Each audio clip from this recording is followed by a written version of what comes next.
नमस्कार, मैं हूं आशीष चित्रांशी और आप देख रहे हैं द न्यूज लॉन्चर। हरियाणा की सबसे हॉट सीट अगर दो चार गिनती हम करते हैं उंगली पर, तो उसमें एक सीट का नाम आता है उचाना कला। इस परिवार में सियासत और सियासत में एक खास परिवार की विरासत इस उचाना कला की सियासी तासीर के साथ घुली मिली हुई है। परिवार है चौधरी वीरेंद्र सिंह का। चौधरी वीरेंद्र सिंह की परिवार के इस विरासत को आगे बढ़ाने और स्थापित करने फिर से उचाना कला में चौधरी बृजेंद्र सिंह मैदान में है। जब उचाना की चर्चा हो रही है तो मैं जिक्र कर दूं, इस उचाना से पिछली बार के जनप्रतिनिधि यानी विधायक पिछली खट्टर की सरकार में डिप्टी सीएम रहे। उनकी चर्चा गांव में हो चुकी है। हालत बहुत खराब है। फिलहाल जब यहाँ पर हम रूबरू हो रहे हैं चौधरी बृजेंद्र सिंह से, तो चर्चा उनकी नहीं करेंगे, लेकिन चर्चा एक बात की जरूर करेंगे कि इस विधानसभा की तासीर, जब मैं अभी मुलाकात हुई तो वहाँ पर एक सत्यवान से मुलाकात हुई। एक सत्यवान का जिक्र आ गया। नाम सत्यवान आपने सुना होगा पौराणिक कथाओं में भी, लेकिन ये सत्यवान मुसलमान है। यही भारत की रूह है, आत्मा है। और जब यहाँ पर मैंने बात की चौधरी बीरेंद्र सिंह की, उनके पुत्र चौधरी बृजेंद्र सिंह की, तो चर्चा सर छोटू राम की भी होगी, क्योंकि हरियाणा में जब सियासत की बात होती है तो तीन लाल परिवारों की बात होती है। लेकिन अगर उन सबसे ऊपर इस हरियाणा का शिखर पुरुष दीनबंधु सर छोटू राम का जिक्र न हो तो हरियाणा अधूरा रह जाएगा, क्योंकि वहीं से इस पूरे इलाके की, यहाँ तक कि मैं कहूँ पाकिस्तान में भी शायद यहाँ से ज़्यादा उनका सम्मान पाकिस्तान में आज की भी तारीख में है। हम शुरू करते हैं हम अपनी चर्चा को। खट्टे मीठे दोनों सवाल होंगे। शुरुआत तीखे सवाल से करेंगे। इंटरव्यूज अक्सर मीठे सवालों से होते हैं, बाद में तीखे सवाल। शुरुआत हम तीखे सवाल से करेंगे। बृजेंद्र जी, मैं इस क्षेत्र के गाँवों में गया, एक सवाल बड़ा आम सवाल था कि चौधरी साहब भाजपा में क्यों गए? भाजपा में नहीं जाते तो 11 बजे 5 तारीख को 11 बजे उचाना का नतीजा घोषित हम कर देते, लेकिन बीजेपी में क्यों गए? सवाल मेरा ये है कि आप फिर कांग्रेस में क्यों आए? क्या भाजपा में, जिस परिवार ने 5 दशक से ज़्यादा उचाना कला के दिल में राज किया है, क्या आपको अपनी सियासत को सुरक्षित रखने के लिए भाजपा से कांग्रेस में आना पड़ा? नहीं, पहली चीज़ तो मैं ये स्पष्ट करना चाहूँगा कि जो ये आपने कहा कि भाजपा में क्यों गए, वो भाजपा में क्यों गए से ज़्यादा जो किसान आंदोलन है, ये सवाल उसके बाद उठना शुरू हुआ है। अन्यथा तो उससे पहले मेरे पिताजी 2014 में भाजपा में ज्वाइन किए थे, और उस ज्वाइनिंग का कारण कोई ये नहीं था कि कोई वो किसी शख्सियत से प्रभावित थे या किसी विचारधारा से प्रभावित होकर गए थे। वो जो प्रदेश की एक अपनी राजनीति होती है, जो कांग्रेस की अपनी राजनीति थी प्रदेश में जिस प्रकार से चल रही थी, उसमें मेरे पिताजी को मैं कहूँ तो तकलीफ़ हो रही थी, जिसकी वजह से उन्होंने ये रास्ता चुना था। और एक और भी बात है कि उस समय की भाजपा और जो 2019 में भाजपा ने जो पूरा अपना एजेंडा अनफोल्ड किया, दोनों में बड़ा भारी फ़र्क है। पहले वाली 2014 से 19 मोदी जी की भी, और उससे पहले वाजपेयी जी वाली जो सरकारें थी, वो उस कदर नहीं थी जिस कदर 2019 के बाद में वो सारा देखने को मिला। तो वो बात वहाँ तक, और इसीलिए मेरी माँ ने जब यहाँ से चुनाव लड़ा 2014 का असेंबली का बीजेपी की टिकट पे, तो इन्हीं लोगों ने उनको जिताया यहाँ से, और दुष्यंत को ही हराया था। वो एमपी बने थे अपनी उस टाइम जो लोकदल पार्टी थी उससे, और बहुत भारी बहुमत से वो उचाना से जीते थे। उनको शायद अकेले उचाना से 52 या 53 हज़ार की लीड मिली थी, और 3 महीने बाद वो असेंबली लड़ने आ गए। उनको शायद यही गुमान था कि मैं 50-55 हज़ार से जीता हूँ तो अभी भी वो बना रहेगा, और मेरे दादाजी यहाँ से जीते थे तो मैं एमएलए भी मैं यहीं से बनूंगा। और 3 महीने के अंदर वो चुनाव पलट गया, और वो मेरी माँ से करीब 7.5 या 8 हज़ार कितने से हारे। मेरा कहने का मतलब ये कि इस समय तक वो बीजेपी वाला सवाल नहीं था। वो सवाल फिर जब किसान आंदोलन उठा, उसके बाद ये चर्चा शुरू हुई, और उसमें भी मेरे पिताजी, आपको शायद ज्ञात हो, भाजपा के इकलौते वरिष्ठ नेता थे जो किसानों के पक्ष में खुलकर आ गए थे, मेरे ख्याल से आंदोलन के 15-20 दिन के अंदर अंदर। और उनकी ये मान्यता थी कि मेरा नाम जिस विरासत के साथ जुड़ा है सर छोटू राम के साथ, मैं अपने किसानों के साथ इंसाफ नहीं कर रहा हूँगा यदि मैं आज उनके साथ खड़ा ना दिखूं। ठीक है, वो मंच शेयर नहीं कर सकते थे क्योंकि उस पर किसी राजनीतिक व्यक्ति को वो मंच पे नहीं जाने देते थे आंदोलन वाले, लेकिन मेरे पिताजी ने जहाँ भी उनको मौका मिला वो धरनों पे भी बैठे अपने खुद के, और उन्होंने पूरे किसान पक्ष की बात की। लेकिन बीजेपी का शब्द हरियाणा में आप ये मान लीजिए, खास तौर पे जो देहात है उसमें तो एक घृणित सा शब्द हो गया था। सिर्फ मतलब किसान आंदोलन से जो एक शुरुआत हुई और उसके बाद फिर महिला रेसलर्स का मुद्दा, और उसके बाद अग्निपथ स्कीम से जिस प्रकार से हमारे इस पूरे इलाके के युवाओं के साथ एक कह लीजिए छल सा हुआ, तो वो सारी की सारी चीज़ें जुड़ती चली गई। और जहाँ तक मेरा बीजेपी में आने का सवाल है, मुझे जब मैं तो सरकारी नौकरी में था, मैं आईएएस में था, तो लेकिन मुझे जब मौका दिया गया तो उस समय मैंने ज़्यादा विचारधारा के बारे में नहीं सोचा। जैसे मैंने कहा कि वाजपेयी जी की सरकार और मोदी जी की पहली सरकार ऐसी नहीं थी जैसी वो बाद में बनी। और बाद में क्या, हमारे ज्वाइन करते ही जो 370 के ऊपर और 35A के ऊपर जो डिबेट हुआ, इशू से ज़्यादा मुझे जो चीज़ें चुभी वो जो भाषण दिए गए, उसमें जो हमारे देश के वो नेता जिनके नाम सुनते हुए हम अपना बचपन और जवानी से निकले हैं सारे के सारे, तो मुझे तभी से ये समझ में आना शुरू हो गया था कि मेरा यहाँ पर बैठ नहीं पाएगा। क्योंकि मेरे निजी तौर पर तो ठीक है, सबसे मधुर संबंध थे, लेकिन मुझे बड़ा जल्दी समझ में आ गया था कि शायद मैं कितना टाइम यहाँ रह पाऊँगा मुझे नहीं पता। और उसके बाद फिर ये सिलसिला शुरू हो गया। सन 2020 में किसान आंदोलन शुरू हो गया, उसके बाद फिर ये फीमेल रेसलर्स का, मतलब 3 साल में 3 बड़े बड़े मुद्दे आए, सीधा सीधा संबंध जिनका। और मैं हमेशा ये कहता हूँ कि हरियाणा की पहचान 3 चीज़ों से है, खेती किसानी से, फौज से, किसान जवान और पहलवान, ये 3 हैं हरियाणा। हरियाणा की आत्मा है 3। लेकिन एक बात मैं यहाँ पर आपको रोकूंगा, आपने कहा मुझे जल्दी समझ में आ गया। मैं अगर आपकी बात को काटूं तो मुझे लगता है आपको देर में समझ में आया, क्योंकि आप आईएएस थे, आप 98 बैच के आईएएस। एक नौकरशाह, उसकी बौद्धिक क्षमता पर मैं कभी भी संदेह नहीं करता, क्योंकि सबसे तप कर पक कर तब वो आईएएस बनता है। आईएएस बनना इतना आसान नहीं है। आप आईएएस थे, आप जब आए और आपकी विरासत दीन बंधु छोटू राम, सर छोटू राम के बजाय मैं दीन बंधु कहूँगा, क्योंकि किसान और कमेरा ये दोनों उनके, आप समझ लो कि उनके 2 हाथ, किसान और कमेरा, इन्हीं के इर्द गिर्द पूरी की पूरी जिंदगी गुजरी जी। तो दीन बंधु, और एक तरफ अडानी और अंबानी का बंधु किसी को बताया जाता है, तो दीन बंधु की विरासत और अडानी और अंबानी की विरासत एक साथ नहीं बैठ सकती। मुझे लगता है आपने देर से समझा। नहीं, बिल्कुल नहीं बैठ सकती, लेकिन वो समझने की बात, आप सिर्फ उसको ये मानिए कि कई बार क्या होता है जीवन में, आपको कोई मौका मिलता है और आप उसको ले लेते हैं। तो मेरे साथ स्थिति कमोवेश वैसे ही बनी कि मुझे ऑफर की गई और मैं बहुत समय से इच्छुक था राजनीति में आने के लिए, लेकिन वो अपॉर्चुनिटी की बात होती है, तो मुझे लगा कि ठीक है कर लेते हैं ज्वाइन। लेकिन हाँ, उसके बाद ज़रूर इस बात का एहसास हुआ कि कितने दिन चल पाएंगे मुझे नहीं पता।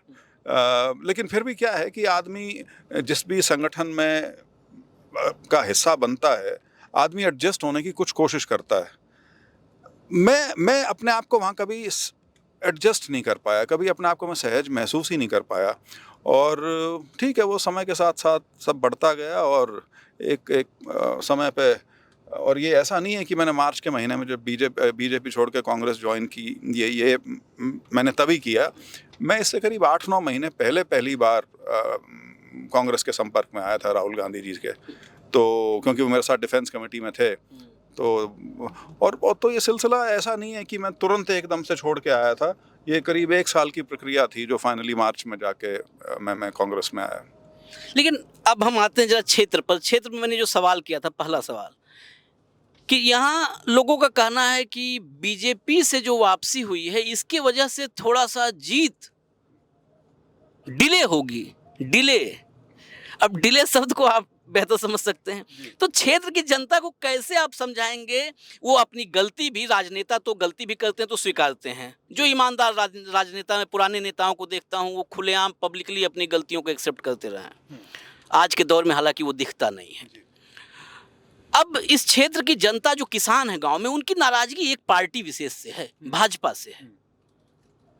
तो कैसे आप उनको समझाएंगे कि नहीं जी, हम भाजपा के साथ गए थे लेकिन आपका साथ हमने नहीं छोड़ा था, ये कैसे समझा पाएंगे? नहीं, वो समझे हुए हैं। वो ऐसा नहीं है कि हम यहाँ के लिए नए हैं या कहीं एकदम से प्रकट हो गए और वो हमको जानते नहीं। वो इस इलाके का जो व्यक्ति है वो राजनीतिक तौर पे बड़ा परिपक्व है। हालांकि हमारे यहाँ थोड़ा शिक्षा का अभाव ज़रूर है, लेकिन राजनीति बड़ी गूढ़ लोगों की रगों में यहाँ बसी हुई है। और वो हमें आज से नहीं, 60 साल से राजनीतिक रूप से और सामाजिक रूप से तो और भी पीछे से जानते हैं, समझते हैं। तो हमें उनको कन्विंस करने में या अपना पक्ष बताने में ना तो झिझक होती, ना शर्म होती, और ना उनकी तरफ से हमें ये होता कि वो हमें कोई ऐसी संज्ञा दें जो ठीक ना हो। हाँ, ये ज़रूर है कि कुछ राजनीतिक लोग ऐसे थे जिनकी महत्वाकांक्षा जो थी उसकी पूर्ति वो किसान आंदोलन के माध्यम से करना चाह रहे थे। तो हमारे कांग्रेस में वापस आने से उनको थोड़ा झटका लगा। वो प्रचार और प्रसार उनकी ओर से ज़्यादा है। अन्यथा तो मेरे इस चुनाव में जो किसान संगठनों से जुड़े हुए बहुत लोग हैं, गांव दर गांव, क्योंकि यहाँ हर गांव में भी एक किसान आंदोलन का प्रधान या वो बन गया था, अग्रणी लोग जो थे उसमें, वो हर जगह मुझे अपना सहयोग भी दे रहे हैं और समर्थन भी दे रहे हैं। लेकिन हाँ, जैसे मैंने कहा, कुछ लोग जो किसान के नाम पे राजनीति अपनी खोज रहे थे, उनको तकलीफ हुई। ये प्रचार ज़्यादा उनकी तरफ से। चलिए, अभी हम एक सवाल के बाद थोड़ा रैपिड फायर करेंगे, थोड़ा उसमें और तीखे सवाल और मीठे दोनों होंगे। मैं आपको बता दूं, जो अभी कहा ब्रजेंद्र जी ने कि यहाँ 60 सालों से एक विरासत चली आ रही है। 1977 से 2005 तक सिर्फ 2 बार चौधरी वीरेंद्र सिंह यहाँ से हारे। 2009 में ओम प्रकाश चौटाला यहाँ पर आई। ये हॉट सीट क्यों हो जाती है? दुष्यंत चौटाला ही नहीं, ओम प्रकाश चौटाला यहाँ आए थे। 681 वोट, शायद अगर मैं दुरुस्त हूँ, 621 करीब मैं दुरुस्त था, 621 वोट से जीत पाए थे। उसके बाद फिर ब्रजेंद्र जी की माता जी यहाँ से 2014 में जीती। 2019 में दुष्यंत चौटाला जीते और डिप्टी सीएम बने थे। इसलिए बड़ी लंबी विरासत है। इस बार उस विरासत के रास्ते में रोड़ा, मुझे लगता है भाजपा या जजपा से ज़्यादा निर्दलीय नजर आ रहे हैं ब्रजेंद्र जी, क्योंकि गांव में निर्दलियों की भी चर्चा है और ऐसा अमूमन होता नहीं, खासकर उचाना कला में। नहीं, ये अभी भी चर्चा, क्योंकि इलेक्शन शुरू हुआ है, ये कुछ दिन रहेगी। क्योंकि अंत में जो चुनाव है वो कांग्रेस और बीजेपी के बीच ही होगा। क्योंकि लोगों ने जो आपने बार बार कहा कि लोगों का टारगेट असली तो बीजेपी को हराना है। जजपा तो अपने आप निपट चुकी, क्योंकि ज़्यादा धोखा तो लोगों के साथ जजपा ने किया है। उन्होंने बीजेपी विरोध का वोट लेकर उसी के साथ सरकार बनाकर, और उसके बाद जो भी कार्यशैली रही, जो भी उनके काम रहे, वो उसका परिणाम तो वो भोग रहे हैं। लेकिन अंत में ये मुकाबला कांग्रेस और बीजेपी के बीच ही रहेगा, और निर्दलीय जो हैं आप देखेंगे करीब सारे सिमट जाएंगे, बहुत थोड़ी वोट के अंदर। हाँ, लेकिन जो मैंने कहा कि इनमें से कुछ लोग ऐसे हैं जो किसान आंदोलन के माध्यम से अपना राजनीतिक भविष्य टटोल रहे थे, वो हैं जिनका आज आप चर्चा गांव में कहीं कहीं आप सुनते होंगे। लेकिन ये सारा वोटर वो है जिसने बीजेपी को हराना है, और बीजेपी को हराने के लिए मुझे बहुत से लोग ऐसे भी मिले हैं जो इनके साथ घूमते हैं, इनके प्रोग्राम में भी जाते हैं, लेकिन कहते हैं कि भाई वोट तो हम कांग्रेस को ही देंगे, क्योंकि हम नहीं चाहते किसी भी सूरत में बीजेपी की बात बन जाए यहाँ पे। तो ये एहसास यहाँ पे सब लोगों को है। अच्छा, थोड़ा खटाखट सवाल, खटाखट राहुल गांधी वाला खटाखट अब ले आते हैं हम लोग। एक तो राहुल गांधी ने आज सुबह 5:30 बजे ही हरियाणा में दस्तक दे दी। बड़ी चर्चा हो रही है कि वादा निभाने वाला अगर कोई है तो राहुल है। अमेरिका में वादा करके आया बेटे से और यहाँ गांव में पहुँच गया परिवार के पास, इसकी बड़ी चर्चा हो रही है। तो अब वादों के सिलसिले उस पर पिटारे पे आएंगे। उससे पहले चौधरी साहब 2014 में आपके पिताजी भाजपा में जाते हैं। क्या वजह थी? हरियाणा में सीएम पद के दावेदारों में जो सबसे प्रमुख चेहरे थे उसमें चौधरी वीरेंद्र सिंह थे, सीएम नहीं बने, क्या इस वजह से गए भाजपा में? नहीं, सीएम बनने का मौका तो उससे पहले 2 बार आया था। 2014 में वो स्थिति नहीं थी। नहीं 14 नहीं, मतलब जो नाराजगी थी क्या वो सीएम को लेकर? सीएम बनने की नहीं थी, वो एक पार्टी के अंदर जो एक उचित स्थान होता है या एक जो पार्टी के अंदर भागीदारी होती है, वो उन्हें लगा काफ़ी समय से वो नहीं हो पा रही थी, जिस वजह से उन्होंने शायद ये कदम उठाया था उस टाइम।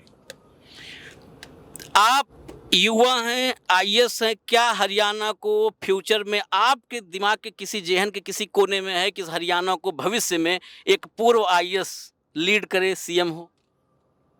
मेरा एक बड़ा स्पष्ट मानना है, राजनीति में यदि कोई व्यक्ति आता है और वो महत्वाकांक्षी नहीं है तो उसे नहीं होना चाहिए राजनीति में। अगर कोई आदमी सिर्फ ये कहे कि मैं आपका एमएलए बनना चाहता हूँ और उसी में मैं संतुष्ट हो जाऊंगा, तो वो लोगों के साथ दगा कर रहा है। तो मैं महत्वाकांक्षा को कभी ना छुपाता ना दबाता। और सिर्फ सीएम का ही पद क्यों, बहुत पद हैं, और राजनीति में यदि आप हैं तो बिल्कुल महत्वाकांक्षी होना स्वाभाविक सी चीज़ है। यानी ये मानूं कि आज नहीं तो कल एक भावी मुख्यमंत्री के साथ आज इंटरव्यू हो रहा है? नहीं, फिर आप वो पद पे चले गए। सिर्फ मुख्यमंत्री क्या, बहुत से पद हैं। हाँ। तो बिल्कुल ऊंचाइयों पे जाना कौन नहीं चाहता। चलिए, हरियाणा के लिए मुझे लगता है कि ये बेहतर भी होगा। एक पूर्व आईएएस, मैंने पहले भी कहा था, उस पर आईएएस पर चर्चा नहीं करेंगे, बहुत सारी मेहनत होती है उसके पीछे, आईएएस बनने के पीछे। हरियाणा में कितनी सीटें कांग्रेस की? मैं इस ज्योतिष ज्ञान में तो नहीं पड़ता, नंबर्स का खेल, लेकिन बहुत भारी बहुमत आएगा। मैं जब लोकसभा का चुनाव था तब मैं कहता था कांग्रेस का हाथ जो है बीजेपी पे भारी पड़ेगा। असेंबली के चुनाव में कांग्रेस का हाथ बीजेपी पे बहुत ज़्यादा भारी पड़ेगा। लोकसभा में तो फिर भी मोदी जी का सिक्का कुछ हद तक चलता है, हालांकि हरियाणा में प्रभाव बहुत कम हो चुका है। लेकिन असेंबली का चुनाव तो जो प्रदेश की सरकार 10 साल की रही है, और उसके साथ साथ जो ये राष्ट्रीय मुद्दे, जो केंद्रीय सरकार की वजह से जो मुद्दे थे, लेकिन वो हमारे लिए तो एक हिसाब से लोकल ही मान लीजिए, क्योंकि सीधा सीधा असर था हमारे प्रदेश के ऊपर, तो वो सारे मिलकर इतना, अंग्रेजी में जिसको कहते हैं, इतना ज़बरदस्त कॉकटेल एक बना हुआ है कि लोग बस अब बीजेपी को चलता करने का इंतज़ार कर रहे हैं 5 तारीख को।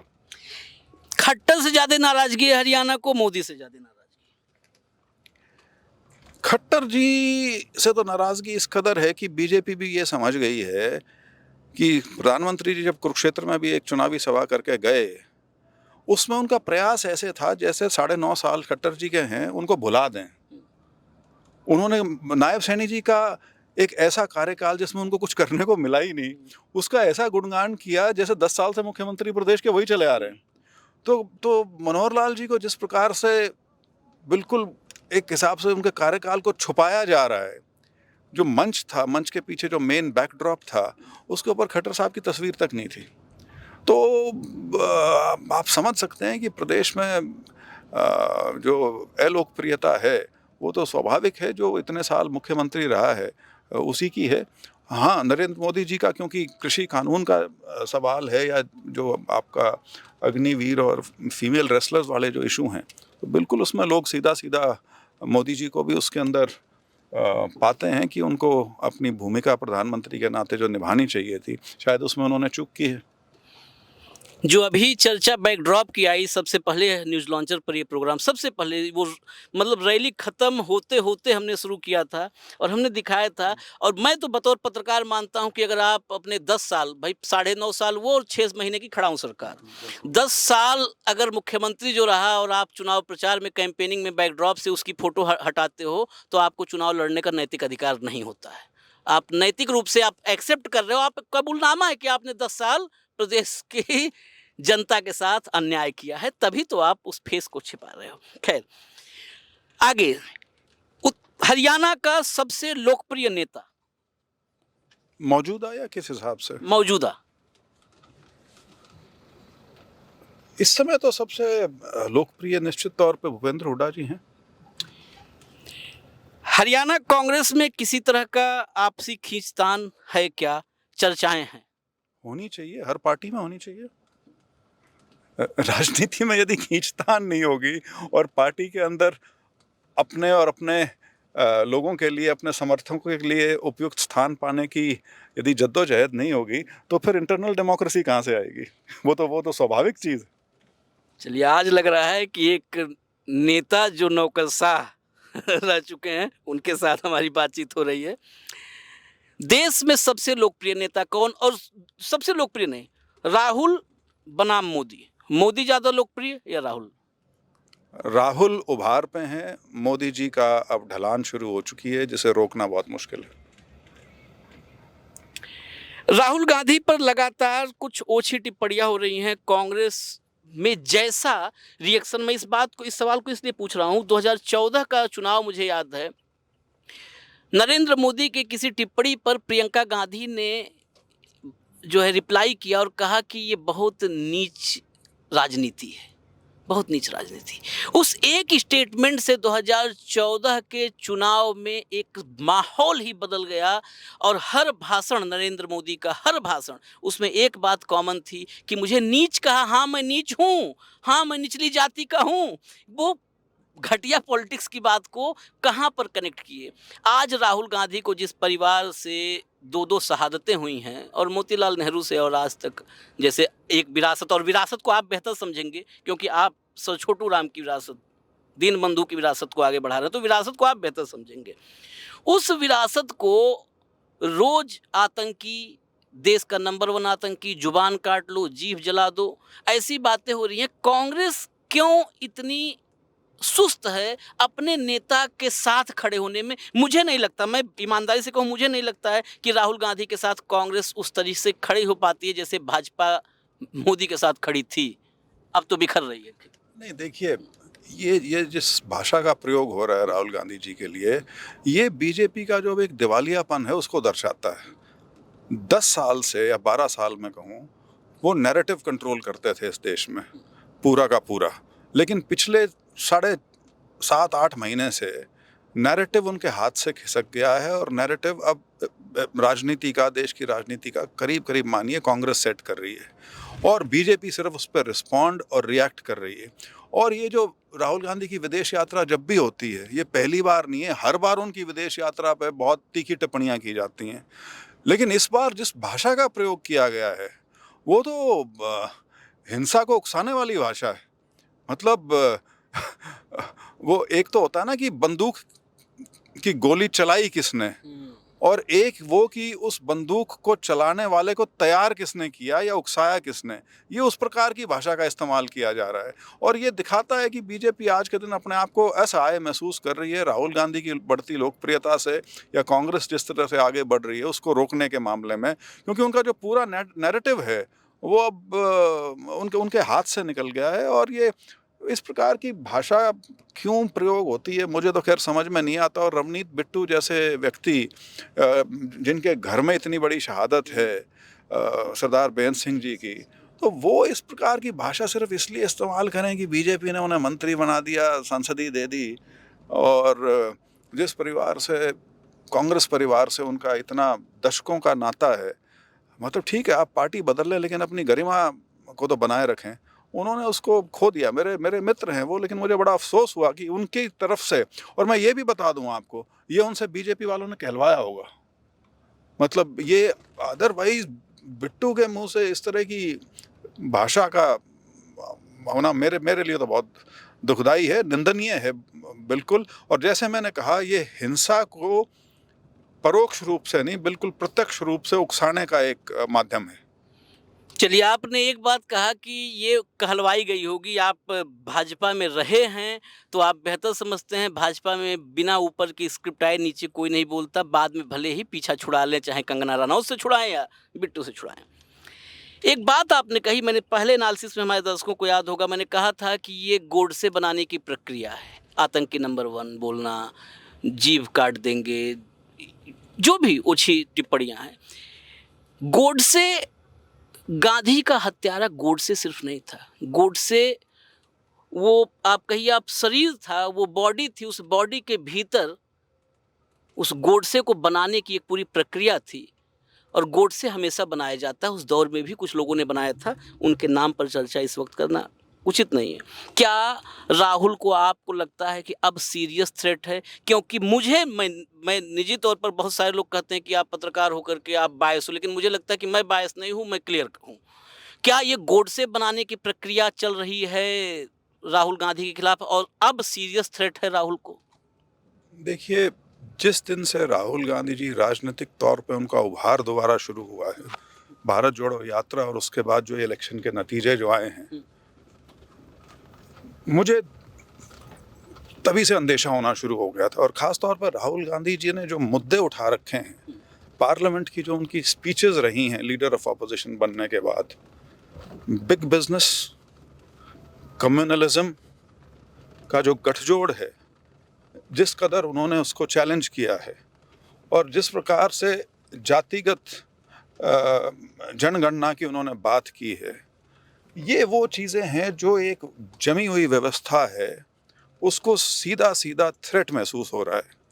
और एक चीज़ जो हमारे देश में नई आई है, जो पिछले जो 6 दशक थे तब तक नहीं थी, डीप स्टेट नाम की हमारे यहाँ कोई चीज़ नहीं थी। लेकिन मेरा अब ये मानना है कि डीप स्टेट आरएसएस के तंत्र के माध्यम से सरकार में पैंठ बना चुकी है और ये चीज़ें, इनके परिणाम दूरगामी हो सकते हैं, होते हैं आमतौर पे, और वो हिंसा का रूप भी कब ले लें उसका भी एक पूरा इतिहास है। यदि आप यूरोप की हिस्ट्री देखें या अभी भी जिस प्रकार से ये भाषा का जो आपने इस्तेमाल किया, जो इस्तेमाल हुआ भाषा का, अब आपको ध्यान हो, जब गांधी जी की हत्या हुई तो सरदार पटेल ने एक पत्र लिखा था और उस पत्र में उन्होंने कुछ इस तरह का वर्णन किया था कि भले ही संघ की इसमें डायरेक्ट इन्वॉल्वमेंट ना हो, लेकिन जो माहौल बनाया है, जो आपने कहा जिससे गॉड से पैदा होते हैं, उस माहौल को बनाने में आपका योगदान है। तो ये वही चीज़ हो रही है। जब आपके नेता और बड़े नेता और देश के अलग अलग हिस्सों से इस प्रकार की टिप्पणियां करें, तो वो जो एक ऑर्डिनरी वर्कर है, जो शायद आपका कमिटेड वर्कर है, फनेटिक भी हो सकता है, तो उसके लिए एक इशारा है ये, क्योंकि उनको कोई डायरेक्ट जाके तो कहेगा नहीं। इसी तरह की बयानबाजी से उस तरह की चीज़ को उकसाया जाता है। तो ये बहुत खतरनाक खेल है जो बीजेपी खेलने की कोशिश कर रही है, इससे उनको गुरेज करना चाहिए। चलिए, खतरनाक खेल है। आज ब्रजेंद्र जी से बात हुई, कुछ बातें बड़ी अच्छी, क्योंकि तमाम राजनेताओं से हमारी बात होती है तो इस गहराई तक, इतनी डेप्थ में बात नहीं होती, और डेप्थ की बात आखिर में डीप स्टेट की बात हुई है। किसी दिन हम डीप स्टेट पे बात करेंगे। इस दौर में बहुत ज़रूरी है चर्चा करना डीप स्टेट। ये डीप स्टेट का खतरा हमारे लोकतंत्र पर, संविधान पर, सिस्टम पर कितना बड़ा खतरा है, इसको समझने की ज़रूरत है। उचाना कला में अब क्या सियासी तस्वीर होगी, ऊँट किस करवट बैठेगा, ये तो जनता तय करेगी। लेकिन इस क्षेत्र में, गाँव में, आज की तारीख में जो हालात मैंने देखा है, उसमें कोई गुरेज नहीं है मुझे कहने में कि इसी इलाके से डिप्टी सीएम रहे दुष्यंत चौटाला के लिए हालात, संकेत बिल्कुल भी अच्छे नहीं हैं। कुछ निर्दलीय भी अखाड़े में फिलहाल मजबूती से ताल ठोंकते नजर आ रहे हैं, लेकिन यहाँ का असली जो माहौल है गांव का, वो है भाजपा को हराना है। ये गांव में, आपने गांव की रिपोर्ट देखी होगी, उस रिपोर्ट में सुना होगा, भाजपा को हराना है। फिलहाल मुझे इजाज़त दीजिए, अगली विधानसभा में फिर मिलेंगे, वहाँ की आम जनता से, मतदाताओं से बातचीत होगी और प्रत्याशी भी आप तक आएंगे, अपनी बात रखेंगे। फिलहाल ब्रजेंद्र जी, आपको ढेर सारी शुभकामनाएं इस चुनाव के लिए। बहुत बहुत धन्यवाद। फिर मुलाकात होगी। सरकार अगर आपकी बनती है तो फिर एक इंटरव्यू सरकार पर जो आपने वादे किए हैं, उन वादों को ज़मीनी हकीकत में तब्दील आप करेंगे, कैसे करेंगे, उस पर हम चर्चा ज़रूर आपके साथ करेंगे। क्योंकि मैनिफेस्टो आया है, घोषणा पत्र, संकल्प पत्र, तो नाम बदलते जा रहे हैं दिनों दिन, उसमें बहुत सारे लोक लुभावने वादे हैं और इंतज़ार हरियाणा की जनता को है कि वो पूरे होंगे तो हरियाणा की खुशनसीबी होगी। इजाज़त दीजिए, फिर मिलेंगे एक अल्प विराम के बाद। नमस्कार।